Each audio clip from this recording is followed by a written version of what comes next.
नमस्कार, स्वागत है आपका संसद टीवी में। मैं हूं प्रतिबिंब शर्मा। संसद के शीतकालीन सत्र का आज चौथा दिन है। सदन की कार्रवाई शुरू होने से पहले हम हाजिर हैं दोनों सदनों में आज होने वाले कामकाज का पूरा ब्यौरा लेकर। हमारे खास कार्यक्रम संसद में आज के साथ हम आपको बताएंगे कि दोनों सदनों के एजेंडे में कौन से महत्वपूर्ण विधेयक शामिल हैं। ये भी दिखाएंगे कि किन संसदीय समितियों की रिपोर्ट्स रखी जानी है और प्रश्नकाल के दौरान सांसद कौन कौन से सवाल पूछने वाले हैं। इसके अलावा दोनों सदनों में आज सत्ता पक्ष और विपक्ष की क्या रणनीति रहने वाली है। संसद के एजेंडे से जुड़ा हर अपडेट देने के लिए संसद भवन परिसर में मौजूद हैं हमारे संवाददाता पवन कुमार शर्मा और मोहम्मद फातेह टीपू। बहुत बहुत स्वागत है आप दोनों का। और इसके अतिरिक्त स्टूडियो में हमारे साथ मौजूद हैं YSRCP के लोकसभा सांसद रघु राम कृष्ण राजू जी, आपका बहुत बहुत स्वागत है। इसके अतिरिक्त बीजेपी से राज्यसभा सांसद अनिल अग्रवाल जी भी मौजूद हैं। अनिल जी, आपका भी बहुत बहुत स्वागत है। और हमारे साथ मौजूद हैं रोशन लाल गौड़, जो कि वरिष्ठ पत्रकार हैं और संसद की कार्रवाई को लंबे समय से कवर कर रहे हैं। आप तीनों मेहमानों का स्वागत है। और इसके अतिरिक्त हम बता दें, संसद में आज के एजेंडे पर आगे बढ़ने से पहले एक नजर डाल लेते हैं हेडलाइंस पर। कोरोना महामारी से पैदा हालात पर लोकसभा में नियम 193 के तहत अल्पकालिक चर्चा। विभिन्न दलों के सांसद इस महामारी से जुड़े पहलुओं पर रखेंगे विचार और सुझाव। सरकार की ओर से उठाए जा रहे कदमों का भी होगा जिक्र।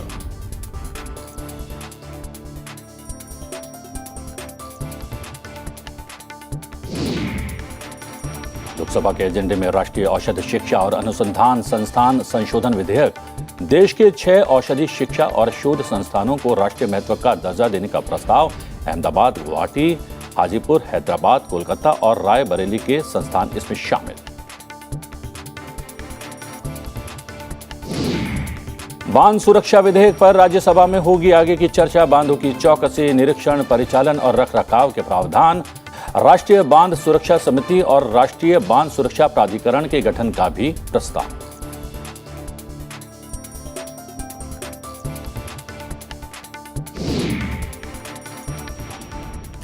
हम राज्यसभा और लोकसभा के आज के एजेंडे पर विस्तार से डालेंगे नजर और अपने मेहमानों से भी उस पर करेंगे खास चर्चा। लेकिन उससे पहले एक नजर कल दोनों सदनों में क्या कुछ हुआ उस पर डाल लेते हैं एक नजर।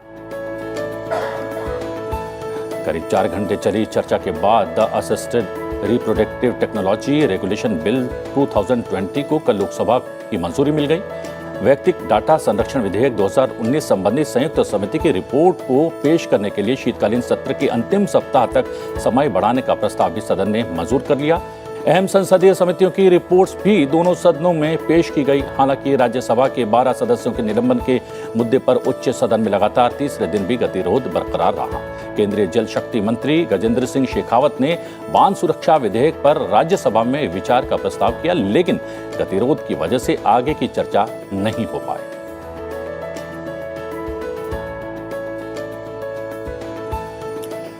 सदन के आज के एजेंडे की बात करें, दोनों सदनों की कार्यसूची में अहम कामकाज शामिल है। सबसे पहले एक नजर डालते हैं लोकसभा में आज क्या है खास।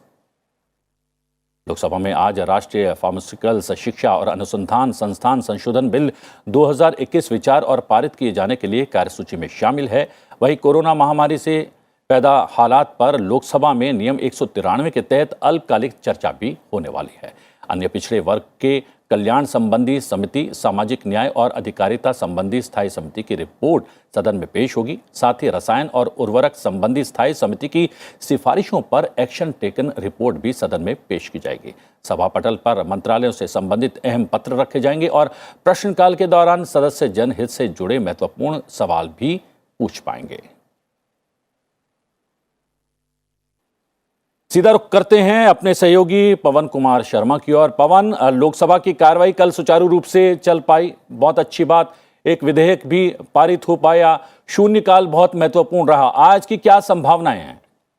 प्रतिबिंब, जैसा हम सभी जानते हैं कि कल जो है अच्छा कामकाज हुआ है, सुचारू रूप से लोकसभा में कामकाज हुआ है। जहां तक आज की बात है तो जैसा आपने बताया कि नियम 193 के तहत जो कोविड है, उसका कोविड-19 उसके ऊपर चर्चा होनी है। आज हम सभी जानते हैं कि ओमिक्रॉन जब से आया है तब से चिंता है और भारत में तीसरी लहर कब आएगी ऐसी आशंका हम सभी को थी, सरकारी स्तर पे भी और आम लोगों के स्तर पे भी।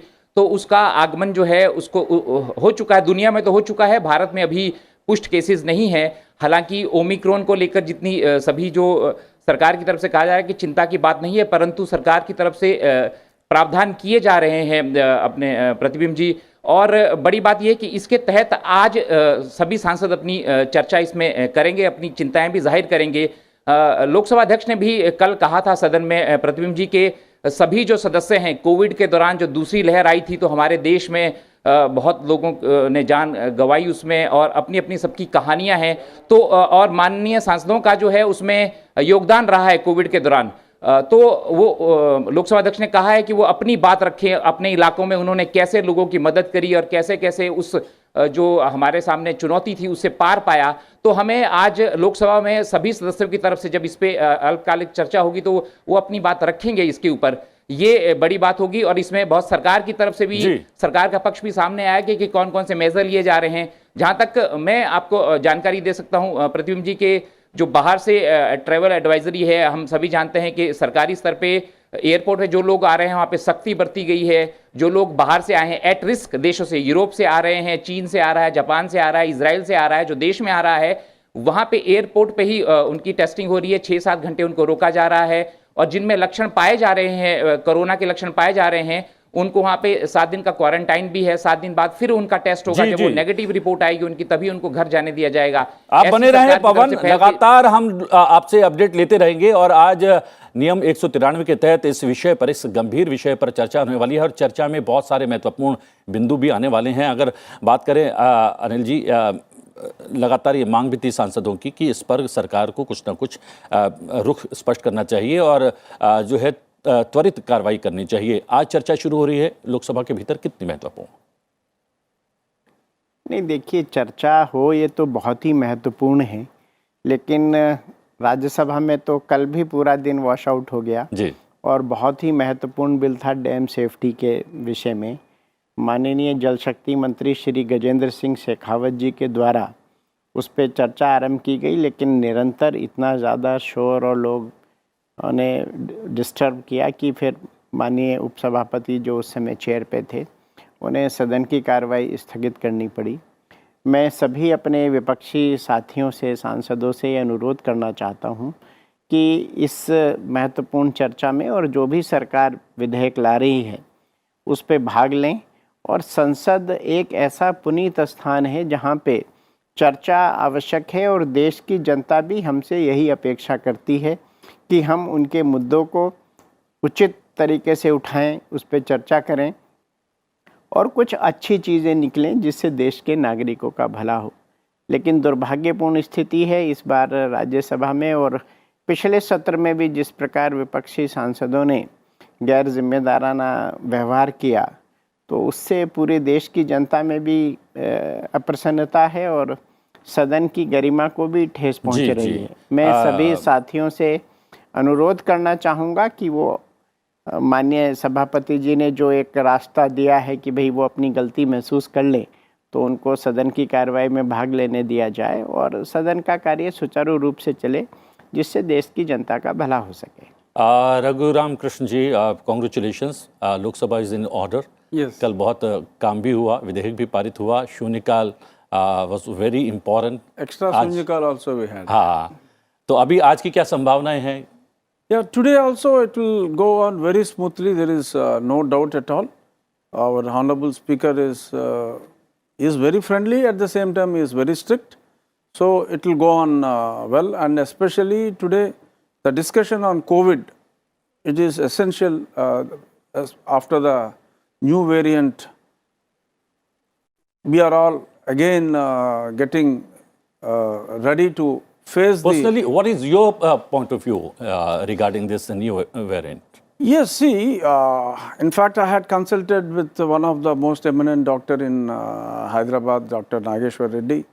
He also says that whoever has taken 2 doses, we will have to give a booster dose if there is a gap of 3 to 4 months.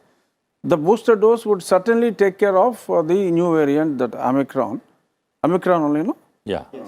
It will certainly take care of the new variant. And if someone has already taken the vaccine and if they are already affected by corona, then there need not be a booster dose for them.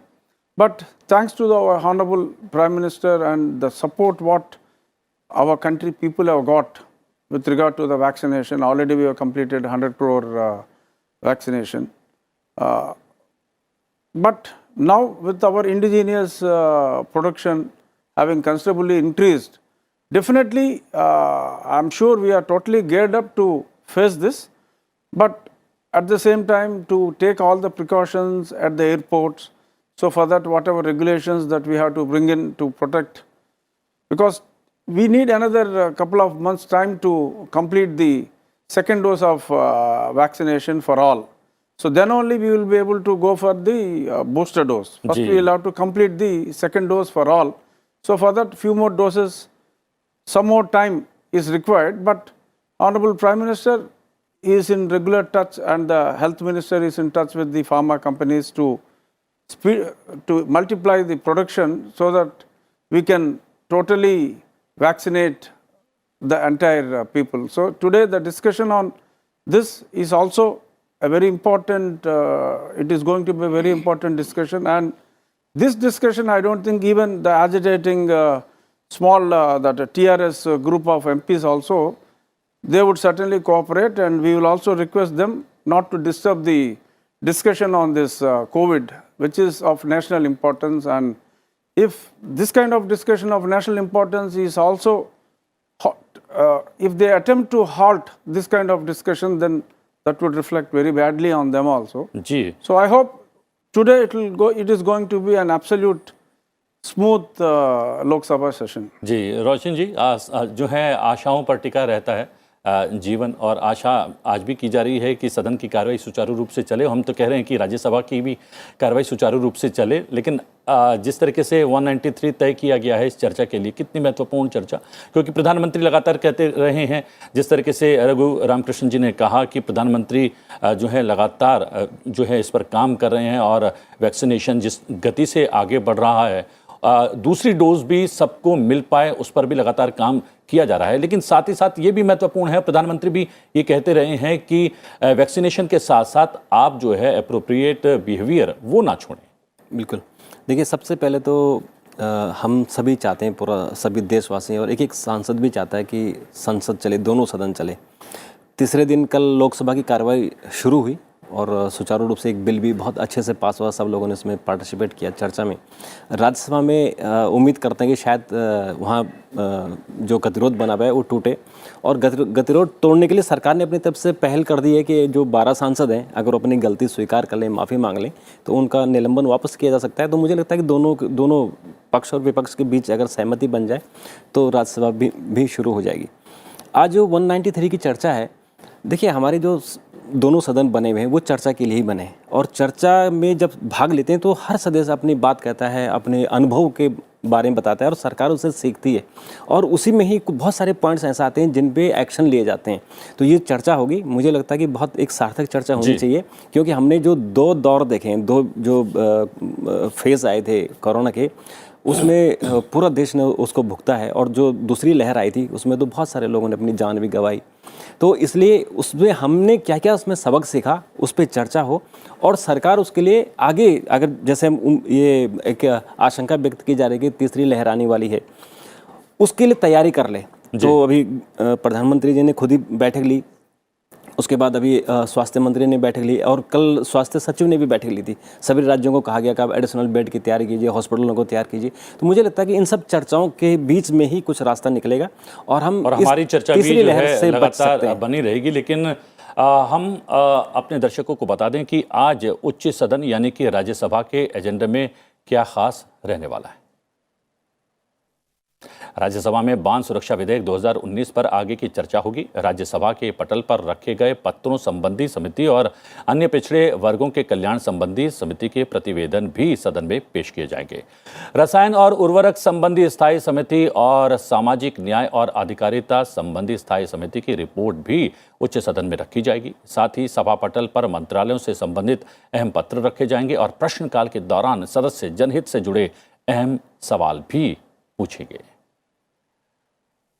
जी हाँ, मोहम्मद फातेह टीपू हमारे सहयोगी संसद भवन परिसर में मौजूद हैं। टीपू, कितनी महत्वपूर्ण आज की कार्यसूची है राज्यसभा की बात की जाए तो? देखिए प्रतिबिंब, जैसा आपने जिक्र किया कि संसद का जो शीतकालीन सत्र चल रहा है बेहद महत्वपूर्ण सत्र है वो, और जिस तरह से आपने दिखाया अभी कि पिछले 4 दिन में राज्यसभा की अगर मैं बात करूं तो 4 दिनों में कोई ख़ास प्रोडक्टिविटी नहीं आ पाई, लेकिन फ़िलहाल सरकार चाहती है कि सदन चले और जो पूरा जो सत्र है इसमें जो 36 विधेयक हैं, महत्वपूर्ण कामकाज होने हैं, विधायी कार्य होने हैं, वो चले।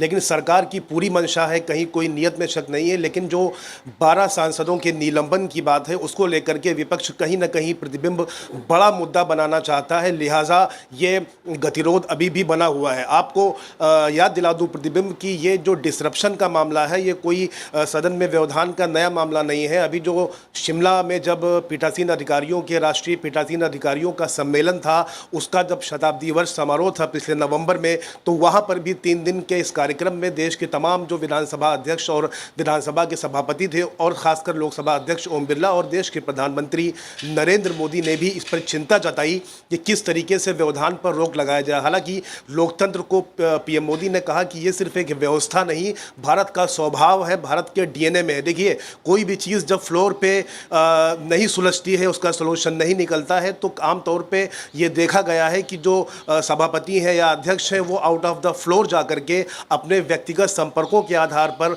और तमाम चीज़ों को देखते हुए वो इसका रास्ता निकालते हैं। तो माना जा रहा है कि आज जो राज्यसभा की जो कार्यसूची है वो बेहद महत्वपूर्ण है और उम्मीद की जा रही है कि जो चौथा दिन है वो इस लिहाज से बेहद उत्पादक होने जा रहा है। प्रतिबिंब जी, आप बने रहिए, लगातार आपसे अपडेट लेते रहेंगे। अपडेट आपसे भी ले लेते हैं। आपने चिंता जताई कि सदन की कार्रवाई होनी चाहिए, बात जिसको रखनी है, प्रधानमंत्री भी कह चुके हैं, सभापति भी कह चुके हैं कि सदन की कार्रवाई चले, अपनी अपनी बातें रखें और बातों के माध्यम से ही आप अपने विचार जो हैं प्रेषित कर पाएंगे अपने जो है संसदीय क्षेत्र के नागरिकों तक या देश के नागरिकों तक।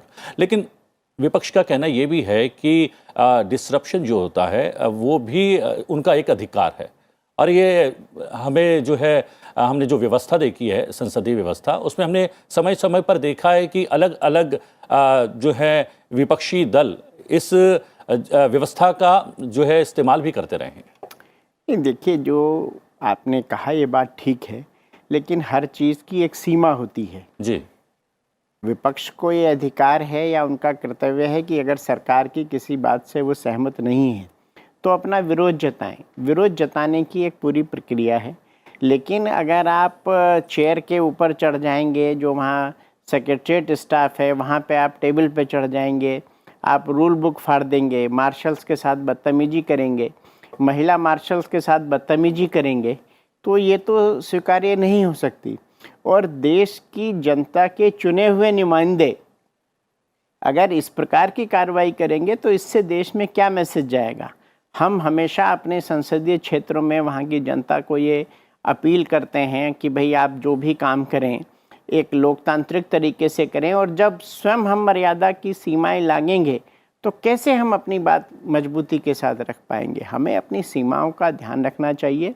और मैं आपको स्पष्ट कर दूं कि पिछला जो सत्र था, मानसून सत्र था या उससे पुराना सत्र था, उसमें विपक्षी सांसदों ने सारी मर्यादाएं को लांघ दिया। माननीय सभापति महोदय, माननीय उपसभापति महोदय और सरकार ने पूरी कोशिश की कि उन माननीय सदस्यों को समझाया जाए। बार बार उनसे अपील की गई, कुछ बार नाम भी लेके उनको कहा गया कि वो कार्रवाई चलने दें, लेकिन जब मर्यादाओं को पूरी तरह से तोड़ दिया गया तो ये कार्रवाई मजबूरी करनी पड़ी, क्योंकि किसी ना किसी स्तर पर तो अनुशासन बनाना है। जी, Raju ji, as a party man, apart from as a party man, as an individual MP or member of parliament, ये कई बार होता है कि आप जो एक्सप्रेस करना चाहते हैं पार्टी लाइन की वजह से नहीं कर पाते हैं।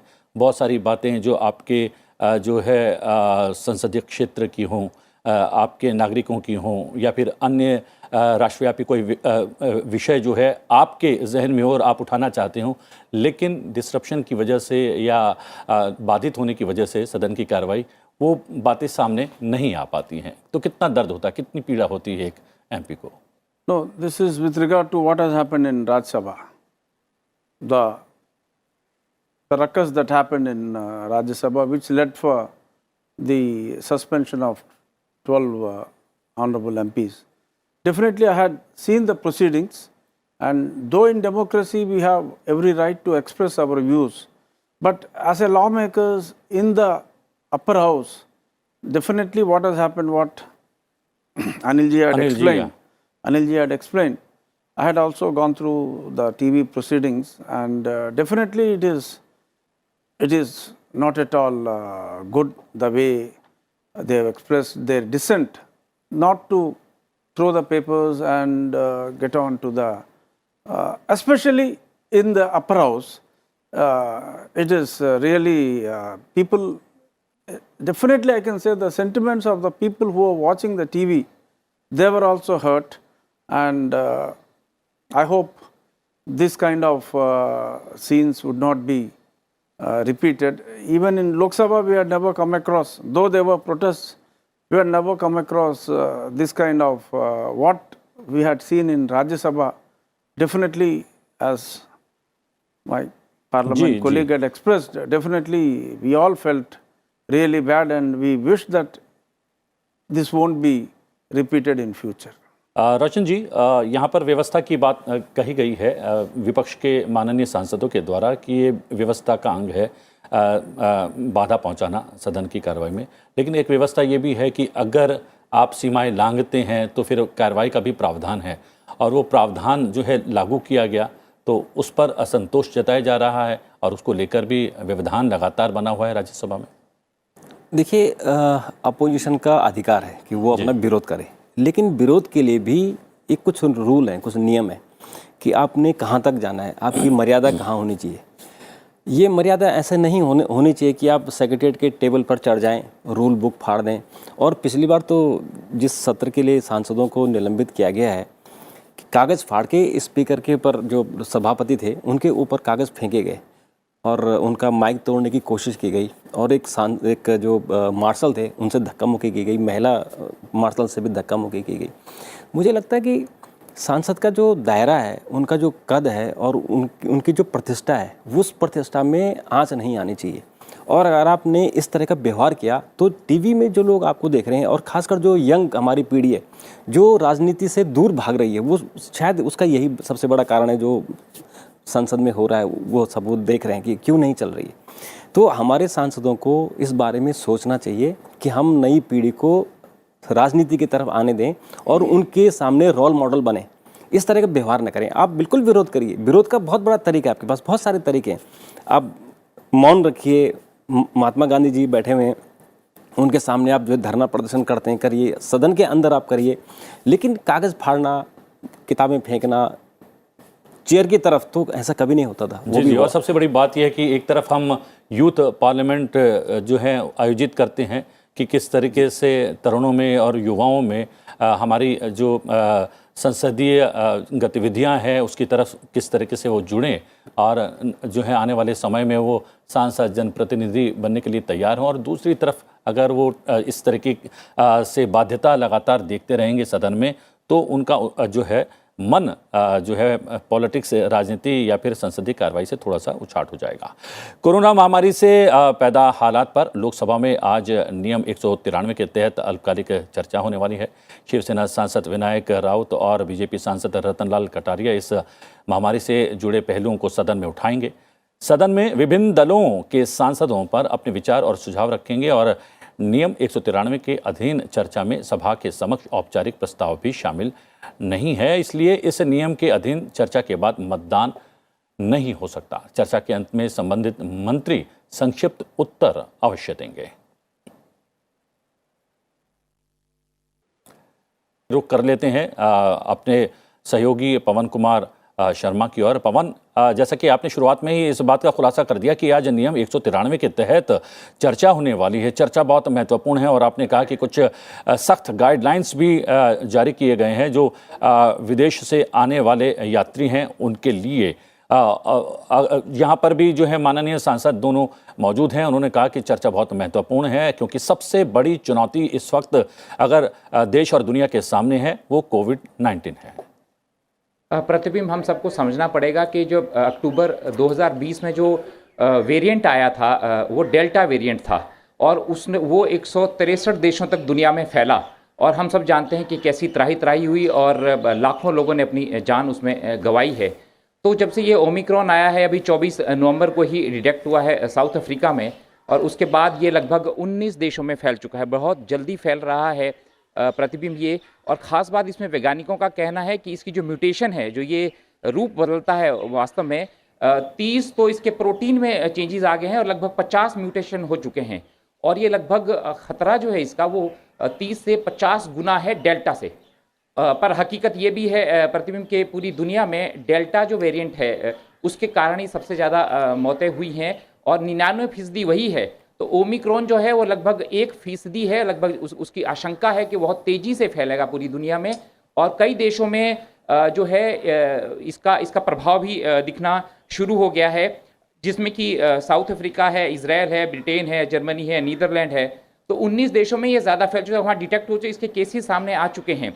जहाँ तक भारत की बात है, भारत में भी क्योंकि ट्रैवल बंद करना, हवाई उड़ानों को बंद करना, ये सरकार की तरफ से ऐसा नहीं किया गया क्योंकि वैज्ञानिकों ने भी कहा है कि बंद करना, यातायात को बंद करना, हवाई उड़ानों को बंद करना कोई सोल्यूशन नहीं है इसका। सिर्फ जो है इसका बचाव करना ही ज़रूरी है, डिटेक्ट करना इसको बहुत ज़रूरी है। तो जो भी एयरपोर्ट पे बाहर से लोग आ रहे हैं यहाँ पे, उनको जो है उनका अच्छे से टेस्ट हो रहा है, 6-7 घंटे उनको वहाँ पे रखा जा रहा है। उसके बाद अगर वो नेगेटिव आते हैं तभी उनको घर जाने दिया जा रहा है। जी। यहाँ पर हम माननीय सांसदों से भी जानने की कोशिश करेंगे। अनिल जी, यहाँ पर हमारे संवाददाता लगातार कह रहे हैं कि कितनी महत्वपूर्ण चर्चा होने वाली है। ये चर्चा, विषय तो इतना गंभीर है, मैंने कहा देश और पूरी दुनिया के लिए एक बड़ी चुनौती है कोविड-19 और नया वेरिएंट तो है, सबको परेशान कर रहा है, दक्षिण अफ्रीका से शुरू हुआ है।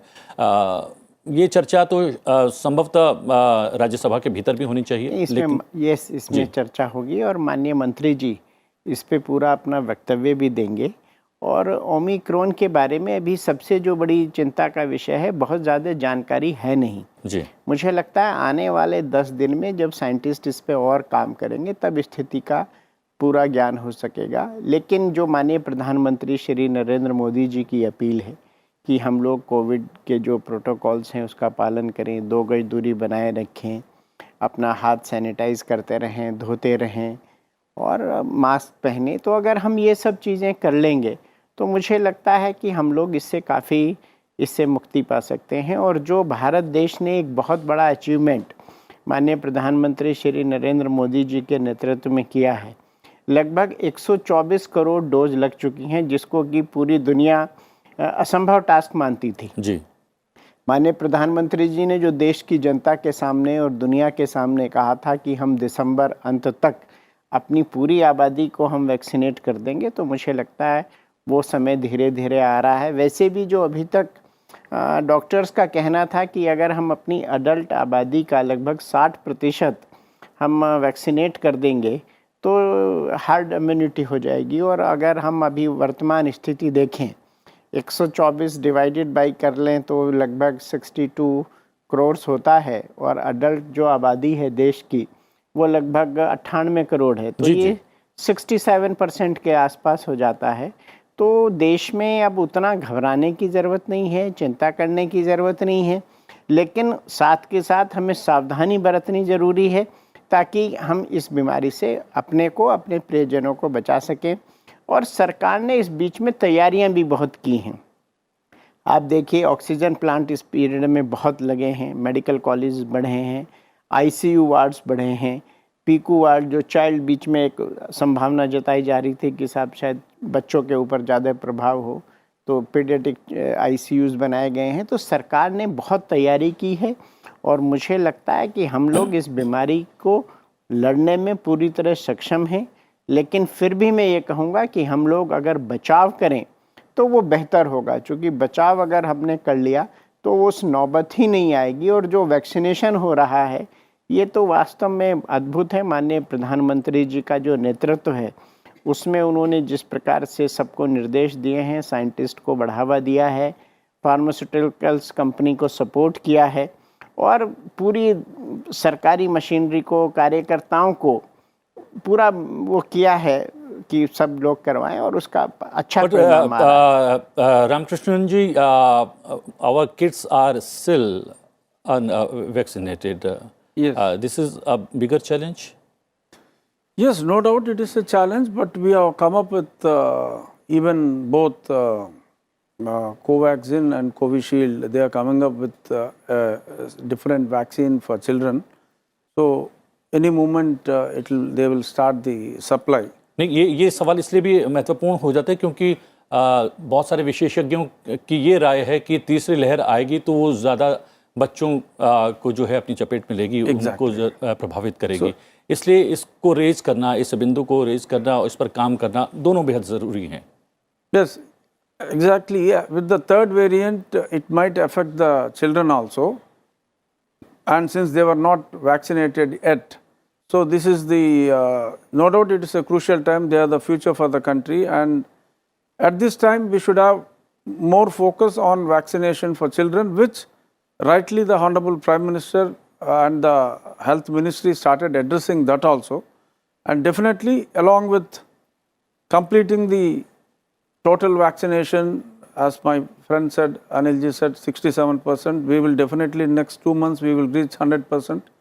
And by then, the child vaccine also, we would attain the full production. And by December, if we can complete, by latest by January, if we can complete the vaccination for children also, definitely the way the Honorable Prime Minister is showing his concern and encouraging the pharma companies and interacting at the Prime Minister level with the pharma companies and the support they were extending, and the medical colleges and hospitals, the support that was extended in supplying the, increasing the, earlier there was some mortality because of non-supply of oxygen and timely medication, but now we are totally equipped and people are also aware how to protect themselves the way the government has.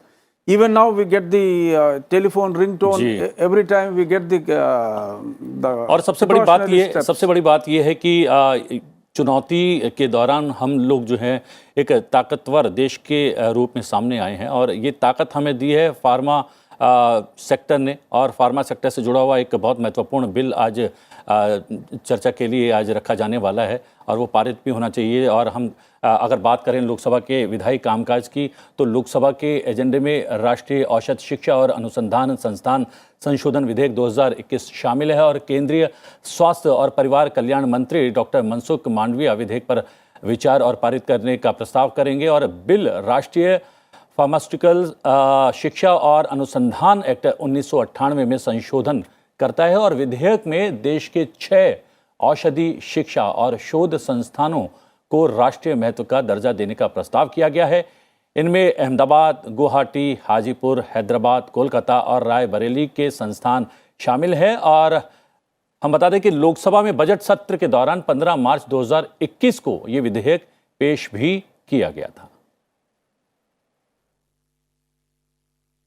मैं आपके पास रोशन जी आ रहा था, लेकिन मैंने कहा कि ये जुड़ा हुआ विषय है तो इसको जो है पहले बता दिया जाए, कितना महत्वपूर्ण है ये विधेयक? देखिए, जो 1998 में जब ये बिल पास हुआ था तो एक सेंटर बना था मोहाली में और उसके बाद 2007-8 में संशोधन हुआ और फिर 6 सेंटर बने जिसका आपने चर्चा किया।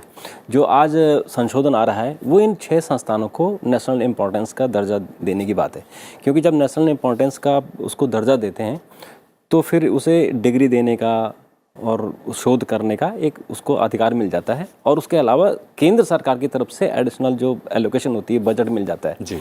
तो ये तो बहुत अच्छी बात है कि एक फार्मास्यूटिकल्स के लिए हमारे पास शोध संस्थान होंगे और जो ये आपदाएं आ रही हैं, जो महामारी आ रही हैं, उनमें अगर शिक्षा का स्तर जितना ऊंचा होगा वो हमारे देश को उसका लाभ होगा। तो ये उस हिसाब से देखें तो ये बहुत अच्छा कदम सरकार की तरफ से है। राजू जी, कल एक विधेयक पारित हो गया, आज भी जो है महत्वपूर्ण विधेयक है, चर्चा के बाद इसे भी पारित होना चाहिए, कितना महत्वपूर्ण? No, it'll have absolute support. I don't, not even a single person. I feel they won't give any extra advice. It's a well-drafted bill, and basically, I did my masters in pharmacy. I feel proud that I'm in the house when this bill has come. क्या बात है? 6 institutes ji. going to be recognized of national importance. The research in pharma is very important. Even if you see some of the medications, even for corona, if we have to import, one injection was costing around 20,000, and same thing if we manufacture here, it would cost around 200 rupees or 500 rupees. That is the difference. So whatever support we extend for our indigenous pharma research, we are going to save thousands of multiples for our own economy. Ji. So medical research, especially the pharma research, shall be supported, and I am glad that our government of India is moving in the right direction, and this bill will have overwhelming support from all. Anil ji, यहाँ पर जो है बात ये होती है कि हम स्कूल कॉलेज की बात करते हैं तो लंबी लंबी लाइन लगती हैं वहाँ पर प्रवेश के लिए, लेकिन अनुसंधान के क्षेत्र में हम बहुत ज़्यादा नहीं कर पाते।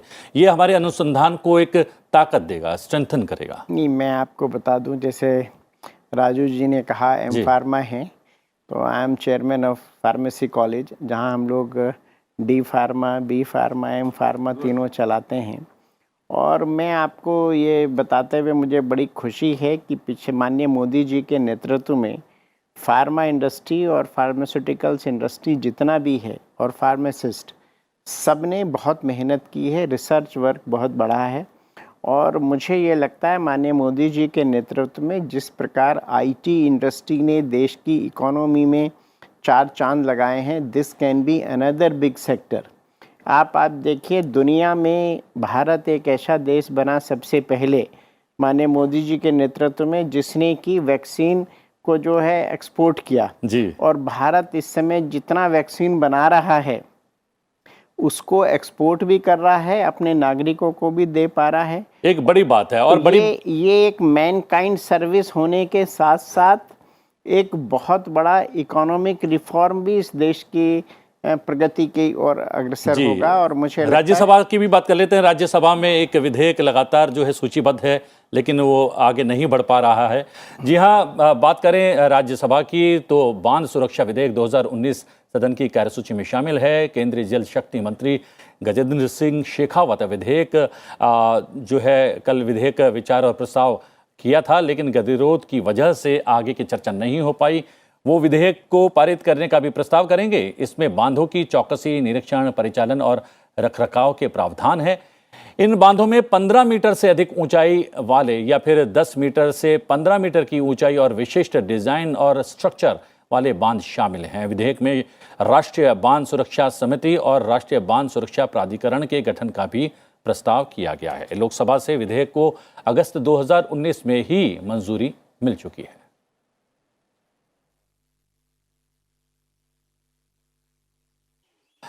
हमारे सहयोगी लगातार बने हुए हैं।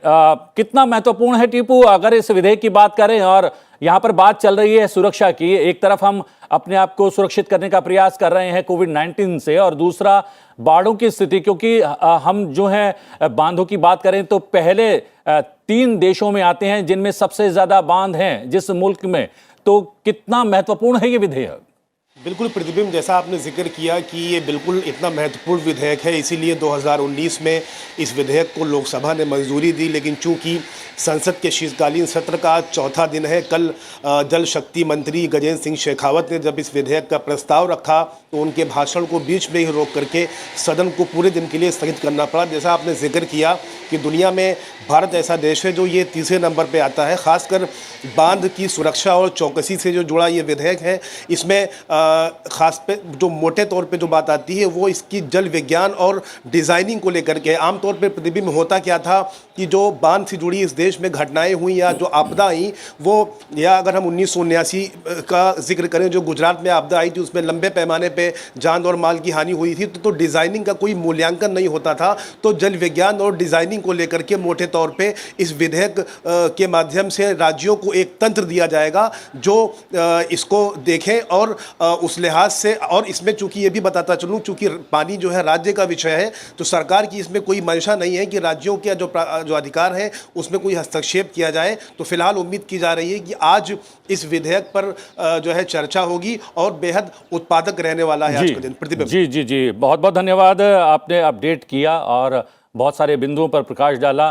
और पवन, आपका भी बहुत बहुत धन्यवाद, आपने लोकसभा की कार्यसूची के बारे में बताया और क्या कुछ नियम 193 के तहत चर्चा में समाहित होने वाला है उसके बारे में भी प्रकाश डाला। आप दोनों का बहुत बहुत धन्यवाद।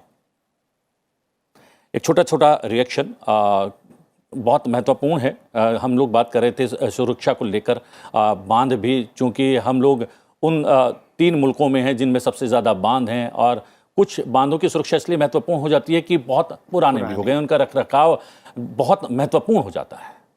नहीं, देखिए, बांध का जहाँ मैं हमारे देश में जो पुराने बांध हैं उनमें वास्तव में इस समय बहुत ज़्यादा ज़रूरत है उनकी सुरक्षा की, उनकी डिज़ाइन की और उनमें अभी मेंटेनेंस की। तो ये विधेयक पारित होने से ये सब चीज़ें हम बखूबी कर सकते हैं। और बांध जहां हमारे लिए एक सहायक है, बहुत हमारी मदद कर रहे हैं, लेकिन अगर उनकी सुरक्षा और उनके डिज़ाइनिंग पे हम लोगों ने ध्यान नहीं दिया तो ये एक बड़ा भयावह स्थिति भी हो सकती है, दुर्घटना भी हो सकती है। तो मैं अपने विपक्षी साथियों से अनुरोध करूंगा कि ये एक जन सुरक्षा से जुड़ा हुआ विषय है, इस पे वो आज ज़रूर चर्चा करें, अपने जो उनके सुझाव वो दें, क्योंकि अगर कुछ भी इसमें इस पीरियड में हुआ और ये बिल पास नहीं हुआ तो कोई भी जनता देश की माफ़ नहीं करेगी और हम अपने आप को भी गिल्टी महसूस करेंगे कि हम लोगों के निकम्मेपन से देश की जनता को इस भयावह स्थिति से गुजरना पड़ा। तो मैं सभी अपने विपक्षी साथियों से अनुरोध करता हूं कि वो अपना और कोई तरीका अपनाएं अपने विरोध का, लेकिन ये एक बहुत महत्वपूर्ण बिल है, इसमें चर्चा में भाग अवश्य लें। जी जी, इट्स ऑलरेडी पास इन लोकसभा, लेकिन उसके बावजूद भी राज्यसभा में लगातार इस पर चर्चा नहीं हो पा रही है। How crucial is? No, I don't foresee any problem, as our Anil ji said. When once it is already passed in Lok Sabha and Rajya Sabha, yes, they are elders and definitely we all presume that they know better than Lok Sabha members and definitely it will be supported. जी, बहुत महत्व का है क्योंकि सुरक्षा सीधे तौर पर पूरे देश की सुरक्षा इस पर निर्भर करती है। और जैसा कि यहाँ पर अनिल जी ने कहा कि चर्चा नहीं हो पाई, पारित नहीं हो पाए और इस मध्य कुछ बड़ा घट गया तो फिर हम अपने आप को माफ़ नहीं कर पाएंगे। बिल्कुल, देखिए हमारे देश में लगभग 5400 बांध हैं, उनमें से 50% ऐसे हैं जो 50 साल से ज़्यादा पुराने हैं और उसमें भी 243 ऐसे हैं जो लगभग 100 साल पुराने हैं। तो उनकी जो 100 साल पुराने हैं उनकी सुरक्षा का इसमें ज़्यादा सवाल है, उनकी डिसल्टिंग कैसे हो, क्योंकि ये राज्य का विषय है और राज्य सरकारें खर्चा के चक्कर में उन्हें साफ़ नहीं करती हैं या सुरक्षा को लेकर ज़्यादा गंभीर नहीं होती है। तो एक बार कानून बन जाए तो फिर केंद्र सरकार उनको सहायता देगी और जो हमारा जो केंद्रीय जल आयोग है वो राज्य सरकारों के साथ मिलकर इस पे काम करेगी। और कोऑर्डिनेशन इसमें बेहद महत्वपूर्ण है, सामंजस्य स्थापित होना चाहिए केंद्र सरकार और राज्य सरकार के मध्य। असल में क्या होता है, इसमें राज्य सरकारें केंद्र सरकार से इस विषय पे झगड़ा करती हैं, तो केंद्र जल आयोग की जिम्मेदारी होगी कि वो राज्यों को सलाह दे, उनको तकनीकी सलाह दे और डिसल्टिंग कैसे होनी है, उनकी सुरक्षा कैसे करनी है। जैसे मैंने कहा कि 243 बांध तो 100 साल पुराने हैं और सुरक्षा की जिम्मेदारी ज़्यादा यही आशा करते हैं अनिल जी आज सदन की कार्रवाई राज्यसभा की सुचारू रूप से चले और कार्यसूची में जितना कुछ भी तय है उस पर जो है काम हो, हम लोग यही चाहते हैं। लेकिन आपने समय निकाला, बहुत बहुत धन्यवाद, आपने बहुत कोऑपरेट किया, सपोर्ट किया और आप यहाँ पर आए स्टूडियो में, आपका भी बहुत बहुत धन्यवाद। रोशन जी, थैंक यू वेरी मच। धन्यवाद। लेते हैं एक छोटा सा ब्रेक, ब्रेक के बाद बहुत जल्द वापस लौटते हैं। बने रहिए संसद टीवी के साथ।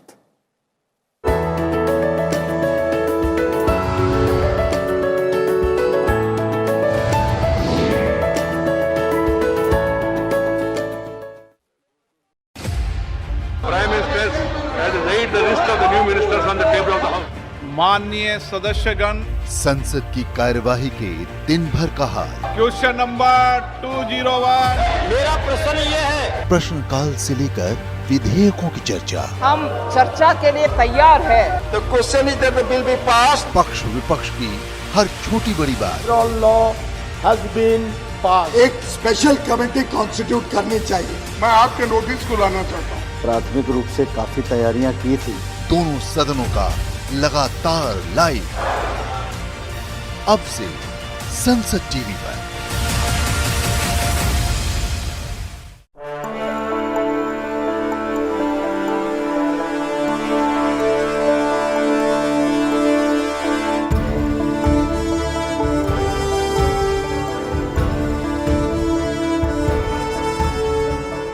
Those in favor please say aye. जो सदस्य विरोध में ना गए, I think the ayes have it. हवालों के पक्ष में हुआ, ayes have it. The bill is passed.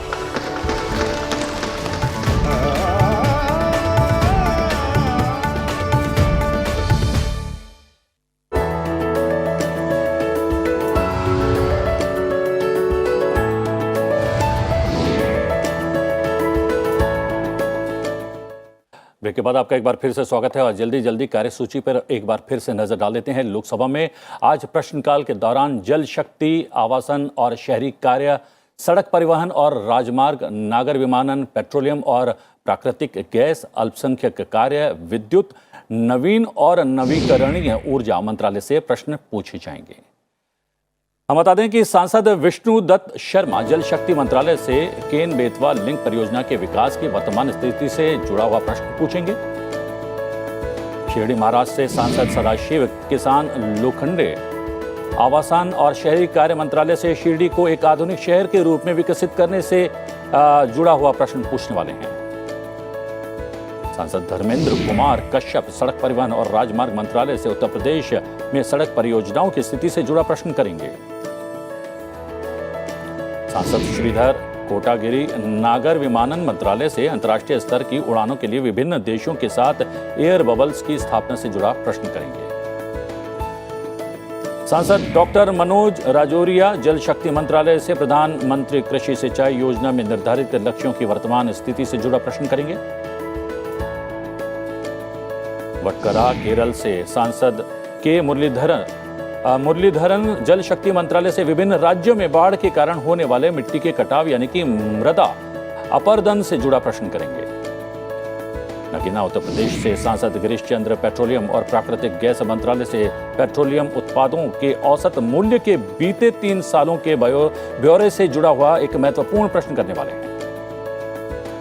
वहीं बिहार से सांसद चिराग कुमार पासवान पेट्रोलियम और प्राकृतिक गैस मंत्रालय से पेट्रोल पंपों और गैस एजेंसियों के आवंटन से मिलने वाले आरक्षण से जुड़ा हुआ प्रश्न करेंगे। हैदराबाद तेलंगाना से सांसद असदुद्दीन ओवैसी अल्पसंख्यक कार्य मंत्रालय से मदरसों के आधुनिकीकरण में खर्च होने वाले पैसे में राज्य और केंद्र सरकार के बंटवारे से जुड़ा प्रश्न करेंगे। सांसद टी.आर. बालू अल्पसंख्यक कार्य मंत्रालय से हज यात्रियों के आवागमन के लिए चेन्नई एयरपोर्ट के इस्तेमाल की मनाही को लेकर सवाल करेंगे। सांसद हनुमान बेनीवाल जल शक्ति मंत्रालय से इंदिरा गांधी फीडर की क्षमता के बेहतर इस्तेमाल से जुड़ा प्रश्न करेंगे। सांसद वाई.एस. अविनाश रेड्डी विद्युत मंत्रालय से आंध्र प्रदेश और तेलंगाना के बीच चल रहे बिजली की देय राशि के भुगतान विवाद के बारे में सवाल करेंगे। दुर्ग छत्तीसगढ़ से सांसद विजय बघेल सड़क परिवहन और राजमार्ग मंत्रालयों से भारतमाला परियोजनाओं के अंतर्गत सड़क परियोजनाओं में किसानों को मिलने वाले मुआवजे के बारे में सवाल करेंगे। सांसद विद्युत वरण महतो आवासन और शहरी कार्य मंत्रालय से प्रधानमंत्री आवास योजना शहरी के तहत वहन किए जाने लायक किराए के आवास परिसर योजना से जुड़ा हुआ प्रश्न पूछने वाले हैं। केंद्रपाड़ा उड़ीसा से सांसद अनुभव मोहंती नागर विमानन मंत्रालय से आवश्यक विमान सेवा निधि से जुड़ा प्रश्न करने वाले हैं। नंदुरबार महाराष्ट्र से सांसद डॉक्टर हिना विजय कुमार गावित जल शक्ति मंत्रालय से देश में पानी की खपत और वर्तमान जल भंडारण क्षमता से जुड़ा प्रश्न पूछने वाले हैं। सांसद डी.के. सुरेश नवीन और नवीकरणीय ऊर्जा मंत्रालय से गैर जीवाश्म ऊर्जा क्षमता को बढ़ाने से जुड़ा प्रश्न करेंगे। त्रिपुरा से त्रिपुरा पूर्व से सांसद रेवती त्रिपुता जल शक्ति मंत्रालय से स्वच्छ भारत मिशन चरण 2 के अंतर्गत स्वच्छ सर्वेक्षण ग्रामीण 2021 के उद्देश्य से जुड़ा प्रश्न पूछने वाले। सीधी मध्य प्रदेश से सांसद रीति पाठक जल शक्ति मंत्रालय से खतरनाक रासायनिक तत्वों वाले भूजल के उपयोग से जुड़ा प्रश्न करेंगे। भरतपुर राजस्थान से सांसद रंजीता कोड़ी जल शक्ति मंत्रालय से राष्ट्रीय जल जीवन मिशन से जुड़ा प्रश्न पूछेंगी। राज्यसभा में आज प्रश्नकाल के दौरान संस्कृति, पर्यावरण, वन और जलवायु परिवर्तन, प्रधानमंत्री कार्यालय, श्रम और रोजगार, पर्यटन, युवक कार्यक्रम और खेल पर्यटन मंत्रालय से महत्वपूर्ण प्रश्न पूछने वाले हैं। सांसद झरना दास वैद्य संस्कृति मंत्रालय से स्वैच्छिक बौद्ध संगठनों को मजबूत बनाए जाने से जुड़ा प्रश्न पूछेंगे। सांसद हरनाथ सिंह यादव पर्यावरण, वन और जलवायु परिवर्तन मंत्रालय से प्रदूषण को नियंत्रित करने के लिए कार्रवाई किए जाने से जुड़ा प्रश्न पूछने वाले हैं। सांसद KRN राजेश कुमार प्रधानमंत्री कार्यालय से nuclear power corporation of India limited की तमिलनाडु के कड़नकुलम और कलपक्कम इकाइयों की विद्युत उत्पादन क्षमता से जुड़ा प्रश्न पूछने वाले हैं। सांसद संभाजी छत्रपति प्रधानमंत्री कार्यालय से परमाणु ऊर्जा परियोजनाओं के लिए बजटीय आवंटन में कटौती किए जाने से संबंधित प्रश्न करने वाले हैं। सांसद MV श्रीमस कुमार प्रधानमंत्री कार्यालय से बीते 3 साल में उच्च अधिकारियों और संघ लोक सेवा आयोग से चयनित अधिकारियों के खिलाफ भ्रष्टाचार के आरोप पत्र दायर किए जाने से जुड़ा सवाल पूछेंगे। सांसद ममता मोहंतो श्रम और रोजगार मंत्रालय से उड़ीसा में कलाकारों को सहायता प्रदान करने के लिए प्रोत्साहन पैकेज से जुड़ा प्रश्न पूछने वाली हैं। सांसद दीपक प्रकाश पर्यटन मंत्रालय से झारखंड को स्वदेश दर्शन योजना में शामिल किए जाने से जुड़ा प्रश्न पूछेंगे। सांसद चौधरी सुखराम सिंह यादव प्रधानमंत्री कार्यालय से देश भर में विभिन्न विभागों में रिक्त पदों से जुड़ा प्रश्न पूछेंगे।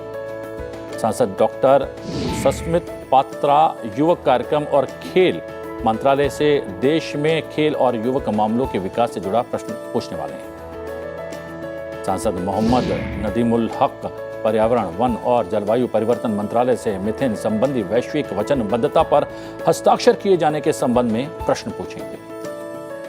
सांसद इरण कडाडी पर्यटन मंत्रालय से देश में इको टूरिज्म को बढ़ावा दिए जाने से जुड़ा प्रश्न करेंगे। सांसद TG वेंकटेश पर्यटन मंत्रालय से आंध्र प्रदेश में पर्यटन से जुड़ी योजनाओं के विकास से वित्तीय सहायता किस प्रकार जुड़ी है उससे प्रश्न करने वाले हैं। सांसद डॉक्टर K केशव राव संस्कृति मंत्रालय से भारतीय भाषाओं को संरक्षित करने के लिए डेटाबेस तैयार करने से जुड़ा प्रश्न पूछेंगे।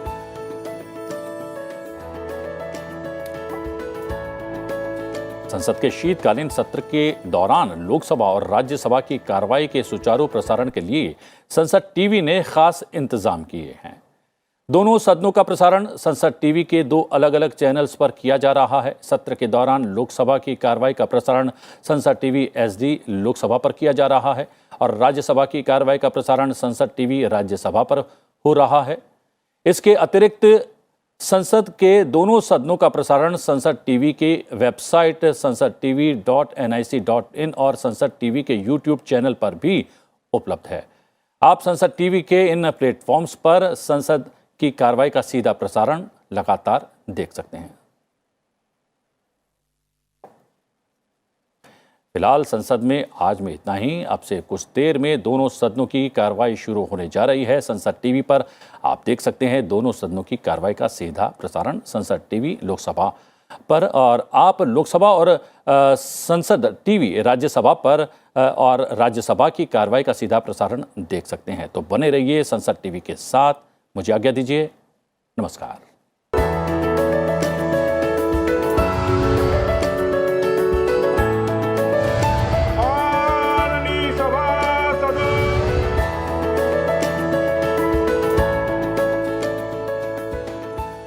I appeal to all of you. मामले में महत्वपूर्ण मुद्दों को उठाइए।